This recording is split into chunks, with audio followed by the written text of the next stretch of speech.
What's up, guys? This is Ian here, coach of your Ladner Lantern. Yeah, this is Jed, coach of the Adelaide Overheat.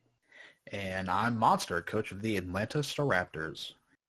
Today we've got a team draft recap for you for our good friend Rudiger67 or Dom and his Cleveland Escavaliers.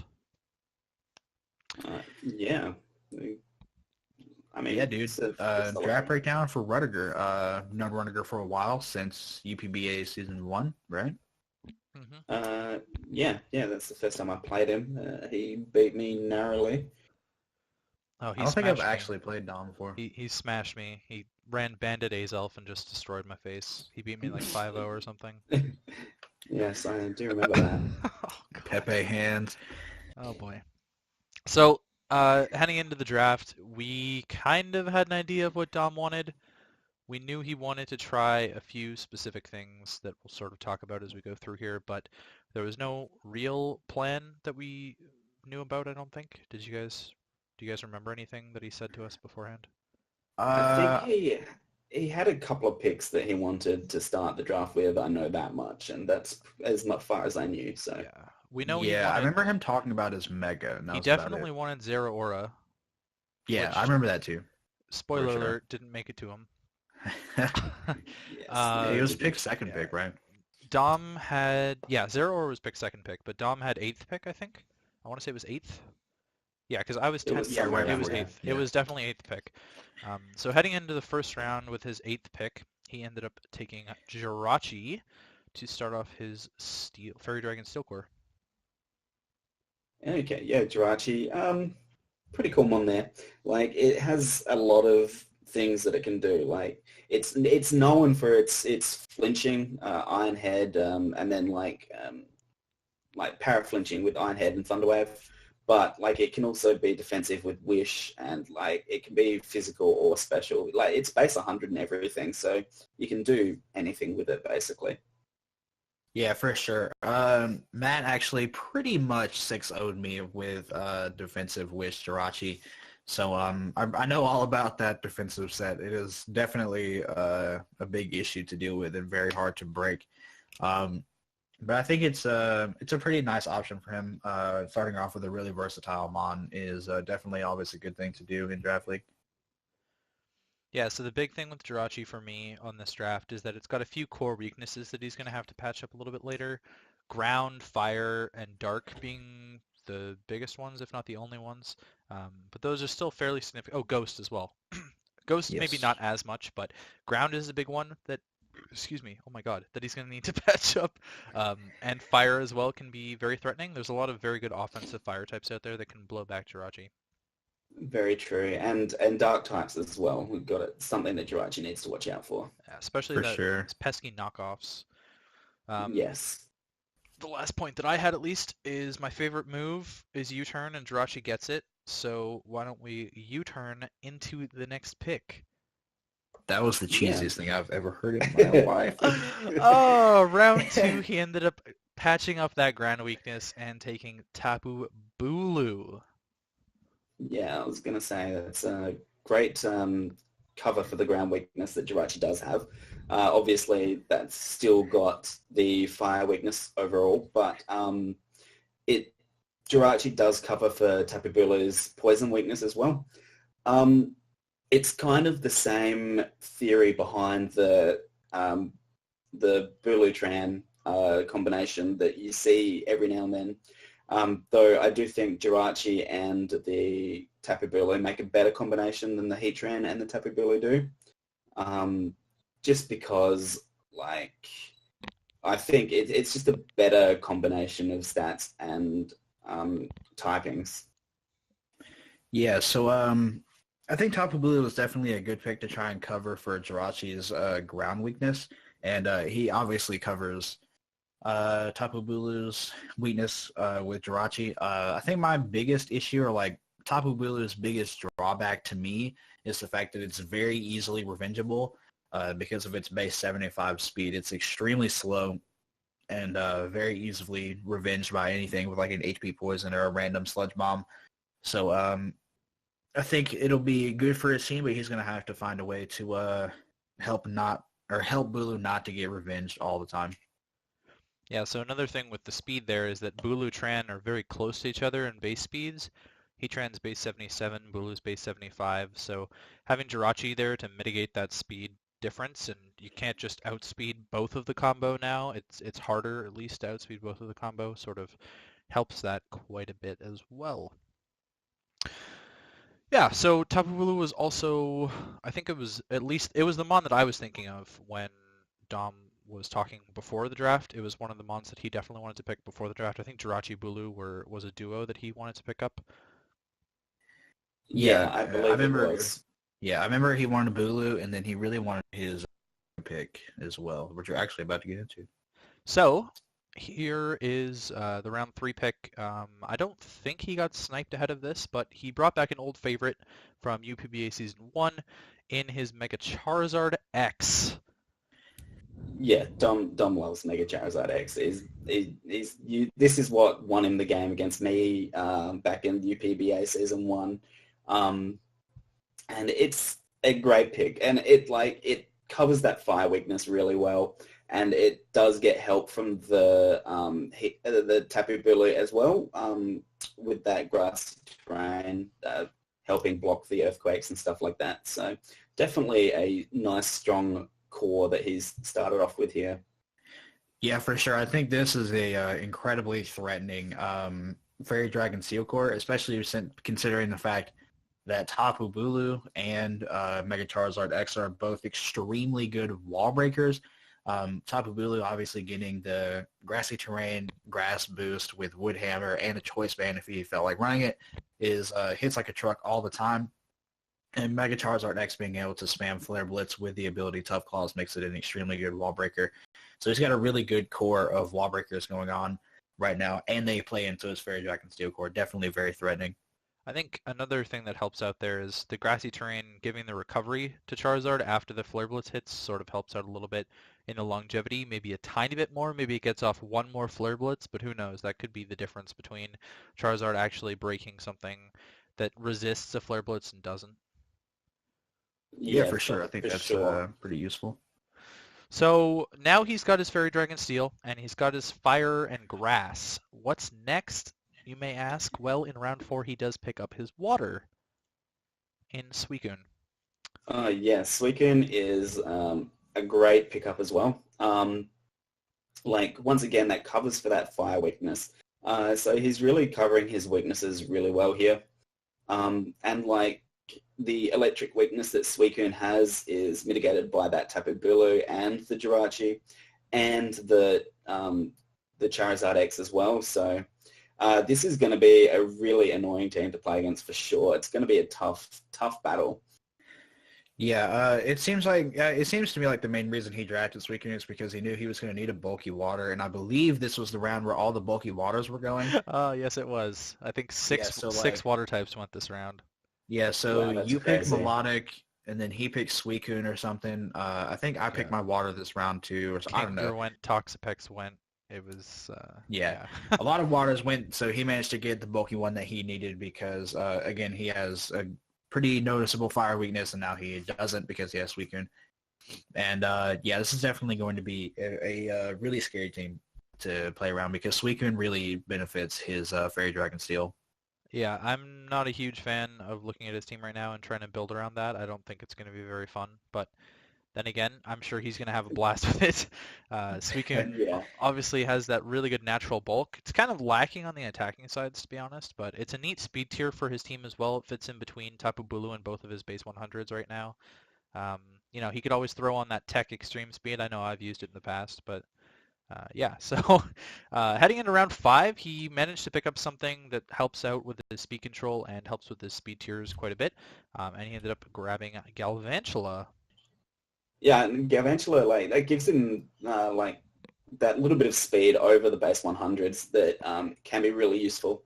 And then the ability to set up the sticky webs for things like Tapu Bulu and Charizard and Jirachi just to then be able to outspeed everything and just destroy it's pretty crazy. And yeah, once again, Rudiger is building a great team here, and it's looking scary, looking really scary.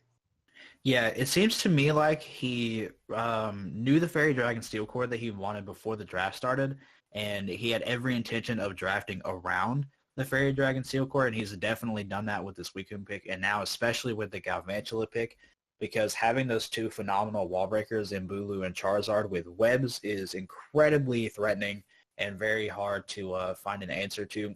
Uh, Definitely think that this team is shaping up to be one of the scariest we've seen in the draft so far. Yeah, I agree.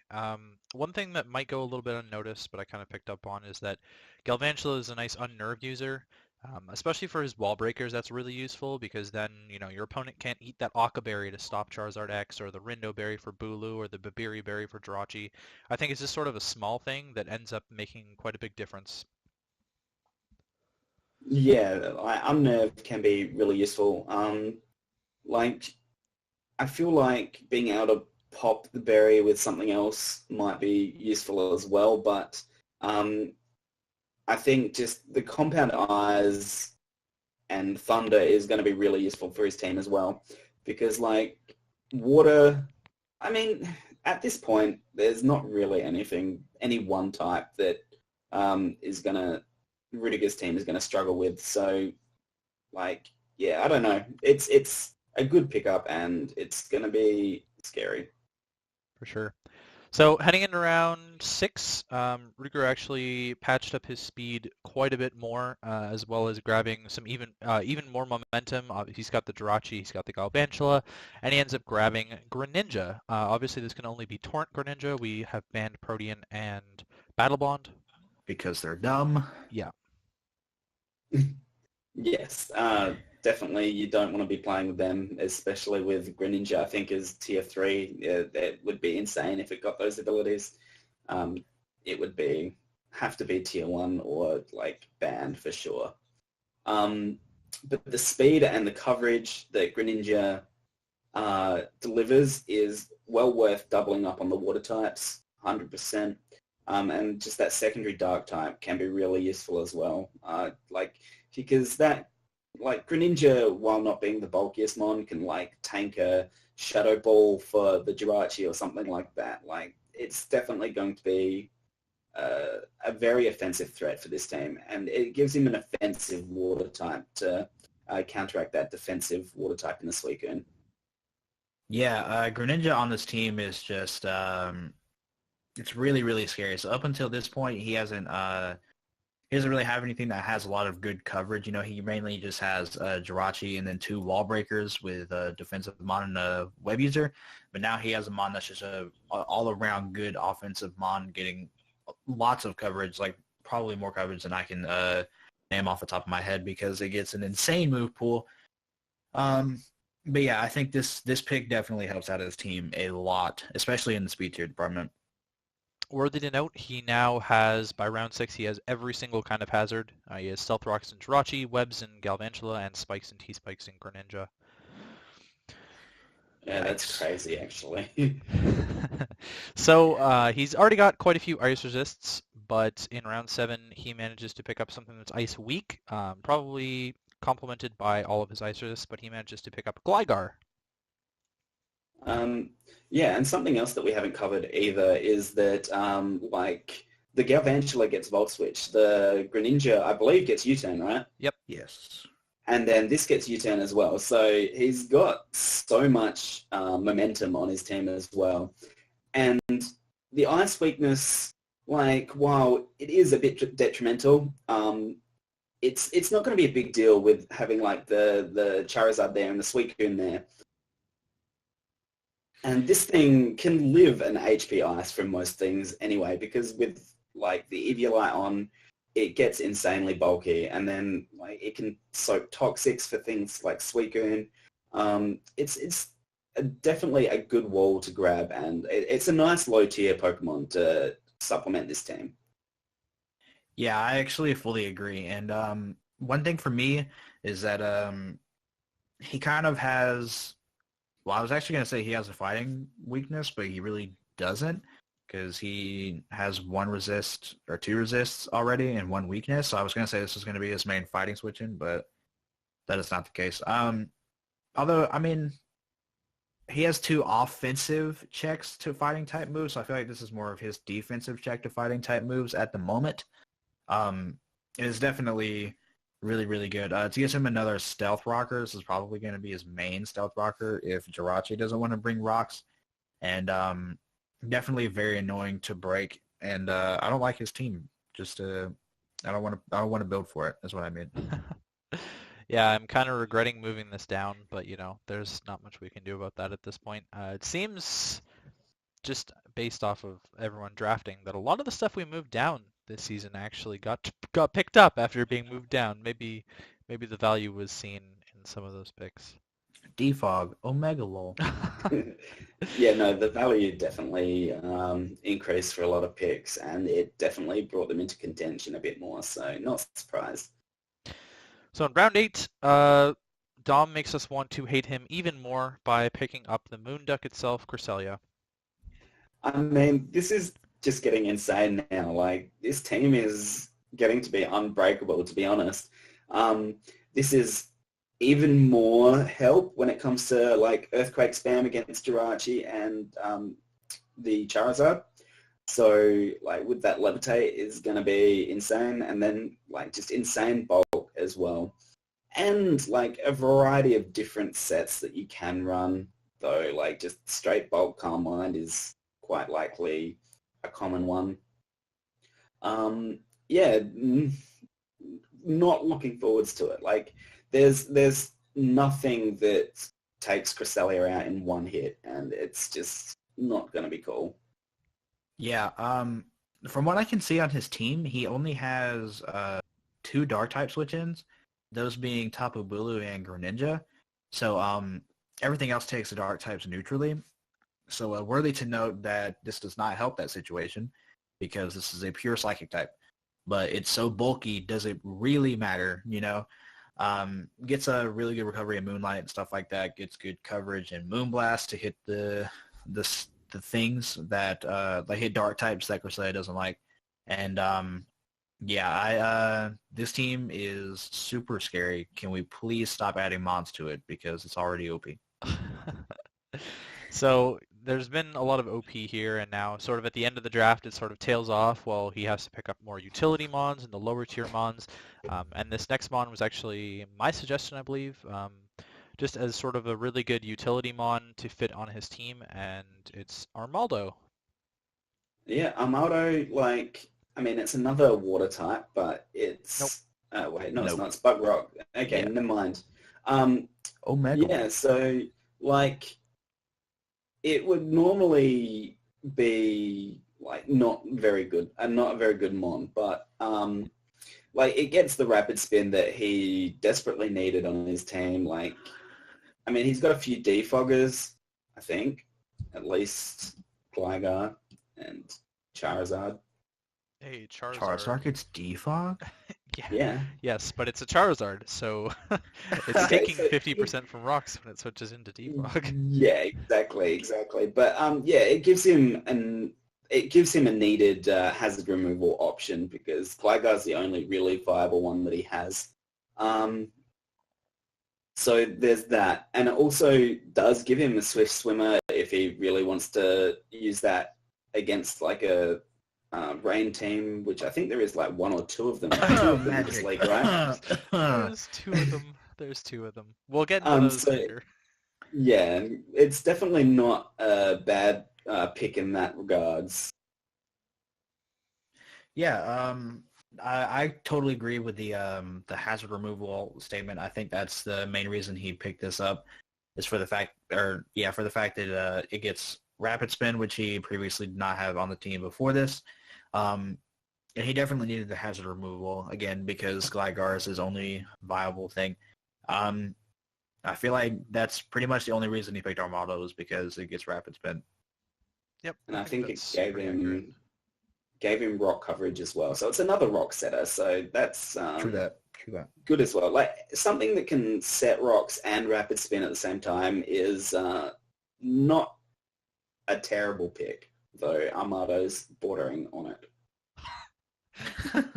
Oh, yes, I would argue that Fortress is also a terrible pick, but that's just my opinion. Um, Excadrill?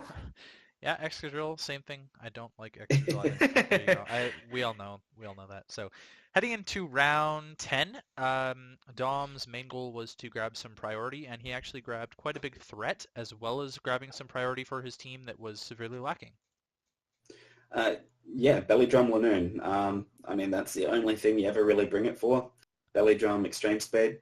Um, like, it can be really hard to set up in front of a team. Like, just finding the right moment to be able to do it safely. But, like, when you set up, there's almost no stopping this thing. So, definitely a scary threat and, like, a good low-tier threat to go along with the team that he has. And it helps that Tapu Bulu's grassy terrain is going to give this guy a bit of like regeneration there. It's just and it's a decent pickup this late in the draft for sure. Yeah, so like another thing that's worthy of noting about this Lanoon is that the fact that he has webs means that he doesn't have to run extreme speed in order to outrun everything that he needs to outrun and get a hit off on. He can actually, if he has webs up, he can just use double edge because at that point he wouldn't need the priority, which is extremely scary. I would not want to take a +6 Lanoon double edge to the face. That does not sound fun at all. And I think that really helps. It's basically just another wall breaker under his webs, which is definitely really good. So one thing that I'm kind of scared about for Dom with this team is that it's not looking super good for him with all of his setup because he doesn't have the best ways to keep his setup healthy. Like he's got a lot of setup, don't get me wrong. He has a ton of different setup sweepers, which can be a huge threat, but you can't bring 6 setup sweepers and win a game every single time. You kind of need some other things around it. So heading into round Yeah. 11, he grabs some more utility. Another worry for me, even in round 11, is that he doesn't necessarily have the best special threats either. But we'll talk about Hitmonchan. Yeah, Hitmonchan, another rapid spinner, so that's good there. And I think it's the bulk here of the three Hitmons. Actually, Hitmontop could Well, be bulkier yeah, with the technically Intimidate, speaking, but Hitmontop is bulkier because of Intimidate, but Hitmonchan's base 110 SPDEF is very interesting. yeah, like an insane assault vest user there, for sure. Like, especially since you can still use rapid spin with assault vest, it's a pretty good combination. And it's still got decent attack, even though its stats are average otherwise. Yeah, this also gives him a bit of priority because I'm assuming Hitmonchan gets Mach Punch, and he has Yes, Iron it Fist to does. boost said Mach Punch. So he's getting more of the priority that he said he was looking for when he picked up Lanoon, so that's good. Um, in my opinion, Hitmonchan is just a bad mon. I don't think it's good at all. It has I base definitely 50. prefer Hitmonlee. Yeah, I would prefer Hitmonlee or Hitmontop. I'm pretty sure both of the Hitmons are up at this point. And well, maybe Hitmonchan was the only tier 5 one. I don't know. But I think Hitmonchan's pretty bad. It doesn't do, it's very, very frail, despite the fact that it has base 110 SPDEF. Its base HP is 50, which is pitiful. And yeah, I'm not a fan of the Hitmonchan, but I understand why he picked it. Yeah, it offers some utility for his team. I mean, I'm not a huge fan of it being another physical attacker for his team. I think that it can definitely still use some more special threats. Like right now, he's relying a lot on Greninja and Jirachi potentially running special sets because even though you think of Suicune and Cresselia as special sweepers, they don't have the base special attack stats to back it up until you've got a few Calm Mind boosts on both of them. So that's kind of a worry for me with his team at this point. Yeah, I mean, there's always special Charizard X, right? I mean, we've seen Jason use it, so it's Throwback, dude. legitimate. Throwback. Yeah. Yeah. Brought the So, same team 12 weeks in a row. so next up, we'll talk about Dom's strength and weaknesses here for his team. His major resists, he's got steel, grass, electric, poison, and fighting. And his major weaknesses are fire and rock. So I'll sort of take over a little bit here because I did this part of the slide. In terms of steel, he has 5 steel resists. They're all 2 times resists, but that's quite a lot of steel resists in comparison to only having 2 weaknesses. So he's not very weak to steel at all. In terms of grass, he has 4 resistances, and one of them is a 4 times resist compared to only 2 weaknesses, so it's pretty good for himself. Electric, same thing, 4 resistances. One of those is an immunity. Um, so, it's the same sort of deal. Poison, he has 1 4 times weakness, but he also has 1 immunity and 3 2 times resists, so that's kind of cool. And fighting is 4 2 times resists and 2 2 times weaknesses. In terms of his major weaknesses, I ended up choosing fire because it's 3, and it sort of matches up with his 3 resistances as well, so it's sort of counteracted, unfortunately. And then in terms of rock, he has 3 weaknesses and only 2 resists, so he's relatively weak to rock. In terms of all of these, he's actually very even in terms of resistances and weaknesses. He doesn't have too many weaknesses that overpower the resistances that he has. I don't know if you guys want to give some thoughts on the Yeah, I composition. was going to say it is quite a balanced team in terms of weaknesses and resistances. Like, as you said, it does have that fire weakness, but he's got the things to counteract that. He does have that rock weakness. He doesn't really have things to counteract with that, but like rock moves in general are a little bit lacking. So I don't think a rock weakness is a um, serious worry outside of stealth rocks. So if you can keep them off with the Hitmon and the Gligar, then he should be in a good position, I think. Yeah, so it's worthy to. Yeah, Oh, sorry. Go ahead. I wasn't going to say anything. I was literally just going to say I'm going to actually on this one Okay. and let you guys keep going. So it's worthy to note, just as a final note here, that he only has 1 flying resist and 1 fairy resist. So those seem to be the premier types to sort of hit his team with. So moving on, we have the hazard game. So um, he's got hazard setting options in Jirachi, Galvantula, Greninja, Gligar, and Armaldo. Sorry, we kind of touched on all of those in the breakdown, and he has removal options in Mega Charizard X, Gligar, Armaldo, and Hitmonchan. Again, we talked about all of those in the breakdown. So last but not least, we've sort of got a summary slide here to show you guys his entire team and just sort of to highlight our thoughts on what's going on here. We definitely talked a lot about his Fairy Dragon Steel Core, which I think is probably the strongest in the entire league. Yeah, I definitely Um, agree with that. yeah, I would agree as well. For I sure. think one of the things that you can, because this team is really good, don't get me wrong, but I think one of the things that you can kind of point out is that his hazard removal game isn't exactly amazing. His 2 rapid spinners are generally pretty bad mons, and then Gligar is like his best hazard remover, and I would imagine that if he brings Gligar, it's going to have defog every time Well, it is the second because best defogger. Yeah. yes, that is true after Empoleon. Um, so, but, like, gee, you just threw me off so hard. I I'm did not sorry. expect that comment at all. but his hazard removal game is pretty weak, in my opinion. Yeah, and especially since he doesn't have a grounded poison, he doesn't have a poison type at all, so toxic spikes are a big threat against his team.